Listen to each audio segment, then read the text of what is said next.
mpumbavu, sikiliza kwanza nikwambie. Mimi unakuja Kasongo yeye. Halo baba. Halo. Shikamoo. Halo baba, ujambo? Asijambo. Baba, mimi kukali kuchuoni ninaposoma sina amani kabisa. Umekucha. Mimi kuchuoni ninaposoma sina amani kabisa. Hauna amani. Baba hapa ni Kachuoni niambia kabisa unafurahia kusoma chuo.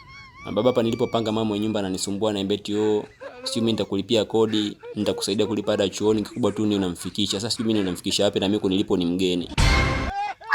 Hivi kumbe ni kenge?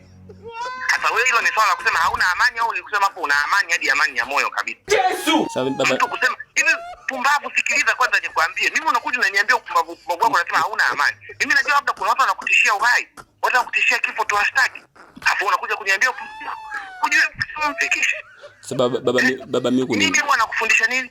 Baba mimi ni mgeni, sasa mimi nitafikisha wapi? Mbona kwa kama kenge mtoto wangu wewe?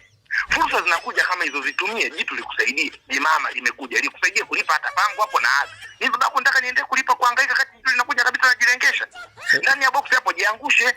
Sababu mimi muda mwingine ananifuata usiku tena, simeti anaogopa kulala peke yake, anaogopa mbu. Sasa mimi sina amani. Acha upumbavu wewe kenge hapo, kufuata ndo na bibi na ichapa maka inaongea Kiingereza. Hata unakuwa mpumbavu. Haya wewe unaogopa mbu, nataka kaka wapi sasa? Si ana chumba chake. Acha ujinga, sio na chumba chake. Hata mimi ningekuelewa ungekuepo hapo. Mbona kwa moyo wa mtoto? Acha ukenge bwana. Mimi nakupa mbili nakufundisha kila siku technique. Mtu akija anafanya hivi na hivi. Jitu limekuja butua. Yesu. Sasa mimi nifanyeje sasa? Mbona sasa tumbona unachezea kwenye mchanga, mtoto mpumbavu sana wewe. Hiyo fursa nataka kufanyaje sasa? Mimi najua yule amekuja naweza akanisaidia mimi hata kutimiza majukumu yangu madogo madogo, akalipia ada, akalipa kodi ya chumba, akafanya nini yeye mwenyewe ukapata unono. Wewe unakaa tu hapo unasema unakaa bila amani. Mbona kwa mpumbavu? Na tena kesho ukinipigia simu kuniambia wewe ujinga wako, mimi nakwambia nakuja huko kwenye kucharaza viboko kwa sababu ni mpumbavu. Kwa nini nikubalie? Sasa unataka ufanye nini? Au wewe ufanye kazi hapa?